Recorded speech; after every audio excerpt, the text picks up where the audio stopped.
Good afternoon, everyone. Today's topic is antiprotozoal drugs. And protozoal infections are common among people in underdeveloped tropical and subtropical countries where sanitary conditions, hygienic practices, and control of the vector of transmission are inadequate. However, with the increased travel all over the world, especially after the uh, pandemic. Uh, the, we are returning to the same rate of the travel. The protozoal diseases are no longer confined to specific geographic locations. And because the protozoal are uh,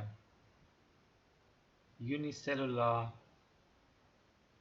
uh, eukaryotes, they are closer to the human than the prokaryotic bacteria.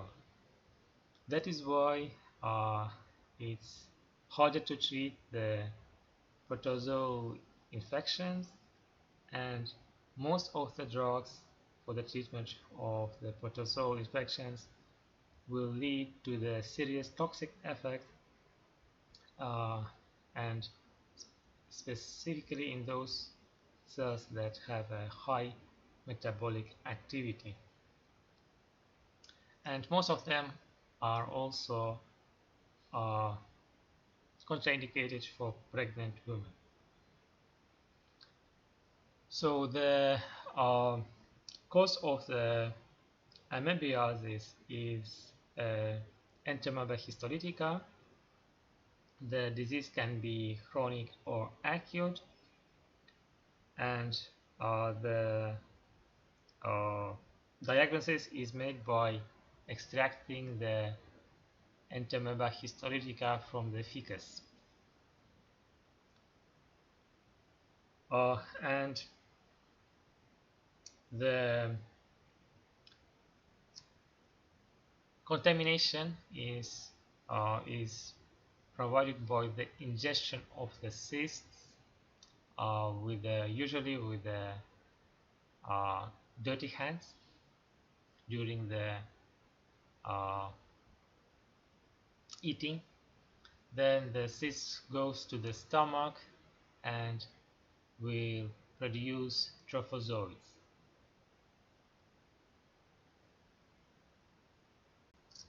Uh, Excuse me, we will continue. So the trophozoites then will can have two ways.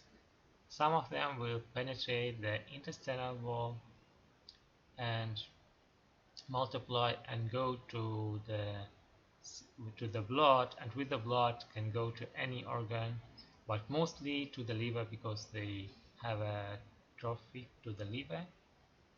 And second way is formation of the cyst, and then the cyst will be exposed with the feces and to spread the disease further.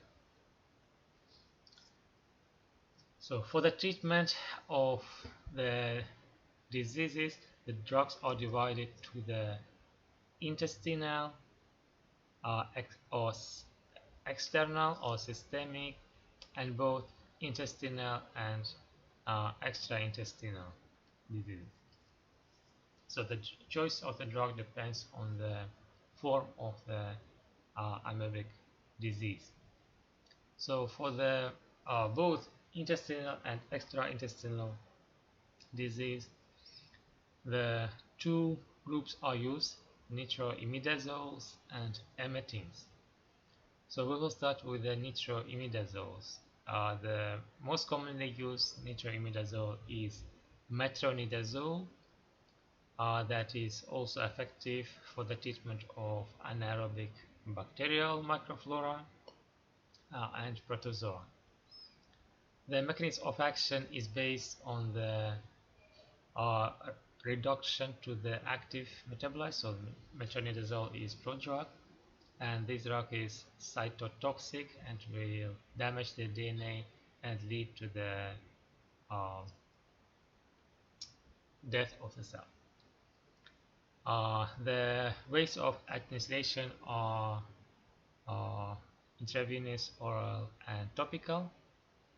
The metronidazole is uh, penetrates to the body fluids well, including the central nervous system, and the adverse effects include GI disturbances, allergies, central nervous system diseases, and also characteristic adverse effects include disulfiram-like effect and metallic taste in the mouth.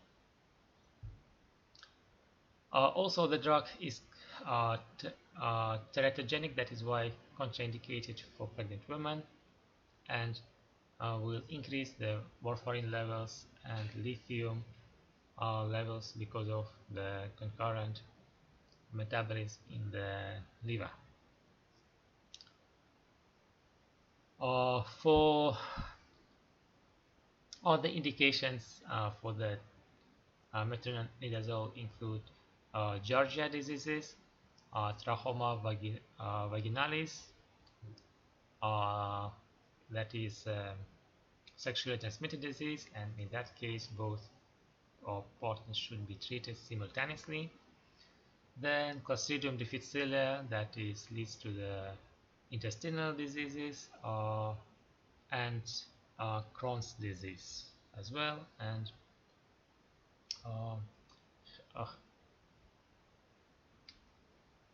Haemophilus influenza also, and some worms as well. Other nitroimidazoles include long-acting drugs, including uh, irnidazole and ornidazole. So these drugs are better tolerated and have fewer adverse effects, and citrinidazole is the safest one with no disulfiram effect. So these are the nitroimidazoles. The next group is emetines. This includes two drugs, emetine and dihydroemetine. Dihydroemetine is a synthetic, emetine is a natural. So dihydroemetine mostly is injected intravenously in the hospitals. These drugs are are alkaloids, and that is why are very irritant. And that is because of their toxicity and adverse effects. These are only prescribed when nitroimidazoles are contraindicated or not effective. The adverse effects can be easily memorized with the emetine acronym. Also E for emesis, M for muscle weakness, E for ECG changes including the arrhythmia, T for tachycardia, I for itching, N for nausea, and E for eczema lesions. So then we move to the intestinal or luminal amoebic diseases. Someone wants to join. Okay. The intestinal amoebiasis can be treated with amides, including diloxanate furoate. Diloxanate furoate is splitted to the furoate and diloxanate. Diloxanate is absorbed with the in the intestine.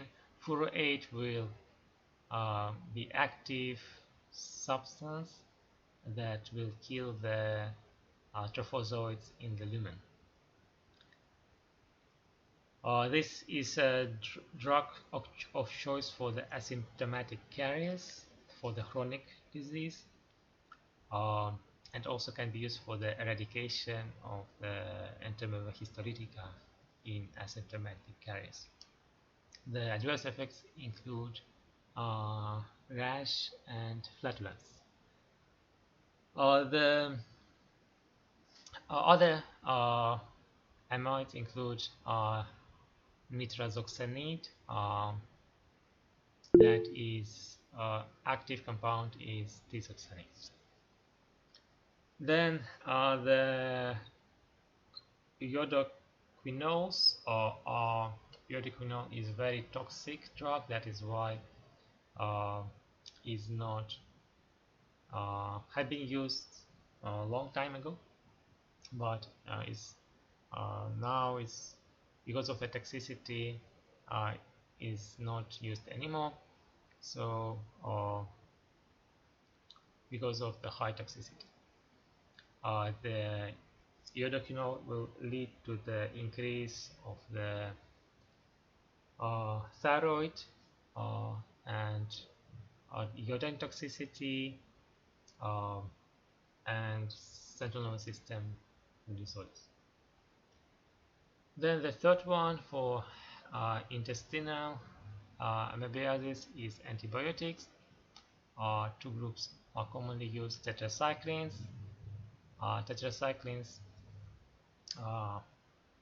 The mechanism of action of tetracyclines is based on killing the normal microflora of the intestine that is used by the Entamoeba histolytica as a food. So in the absence of the food, the Amoeba histolytica will die. The same mechanism is for paromomycin, that is can be used, unlike the tetracyclines, can be used in pregnant women, because tetracyclines you cannot use with the pregnancy because of the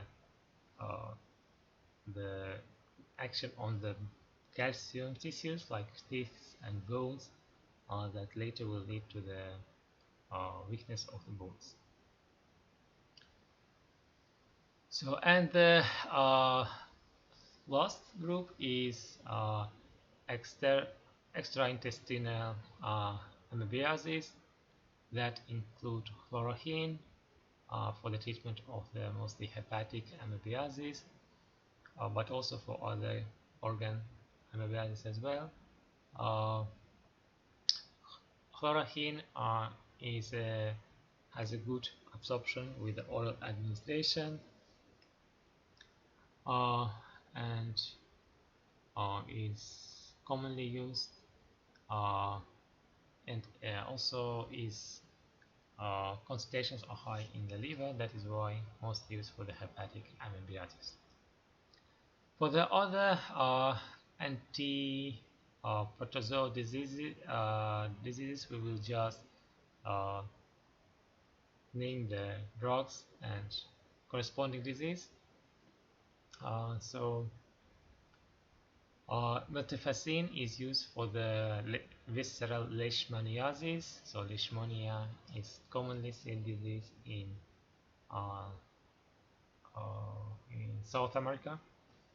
Then sodium stibogluconate is used for the cutaneous leishmaniasis and also mucocutaneous leishmaniasis.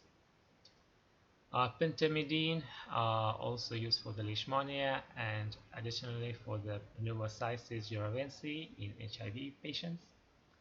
Suramine is drug of choice for the African sleeping sickness, that is a central nervous system disease with many neurological complications, leads to the death.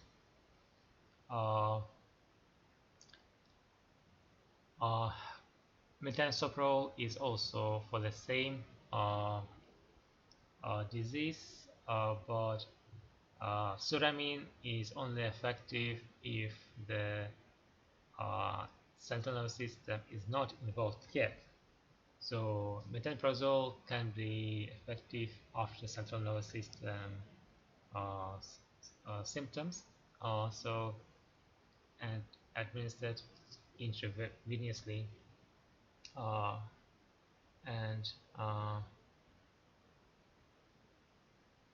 can uh, can reach the central nervous system and treat the encephalopathy. Then perimeta- perimetamine is used for the toxoplasmosis. That is all. Thank you for your attention.